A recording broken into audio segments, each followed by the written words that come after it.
Welcome to the Exam Coach 11 Plus Exam Daily Vocab Show, where we build your 11 Plus exam vocabulary one word at a time. Today's word is malice. It is pronounced ma-lice, and it is spelt M-A-L-I-C-E. Think mal and then ice. Malice means the intention or desire to do evil or cause harm. For example, you could say, filled with malice, I threw my sister's favourite toy across the room.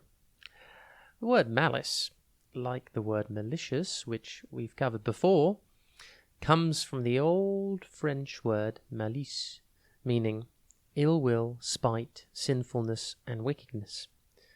This word malice uses the prefix mal, which means bad in French. And actually that prefix often means something to do with bad when it's put at the beginning of a word. If you act with malice, you have bad or wicked intentions. So you can see the connection there. Almost every villain in every movie or TV show is full of malice. Can you think of any examples? Here's one for you. How about Scar in The Lion King? He maliciously pushes Mufasa off the cliff. In addition, there is, of course, Hans from Frozen.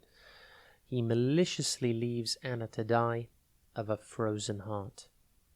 Malice is a noun. For example, you could say, his eyes were filled with malice. Malice is defined in the dictionary as the wish to harm or upset other people. Malice's synonyms include spitefulness, spite, malevolence, maliciousness, animosity, hostility, ill will, ill feeling, hatred, hate, bitterness, venom, vindictiveness, vengefulness, and revenge. Antonyms include benevolence, friendliness, goodwill, happiness, and kindness. See if you can notice any malice today. If you see someone acting in a way to intentionally cause harm or upset, try telling them not to act with malice. Impress your friends and family by using your new word today, malice. Have a top day ahead, and we'll be back tomorrow at the same time for another Exam Coach 11 Plus Exam Daily Vocab Show.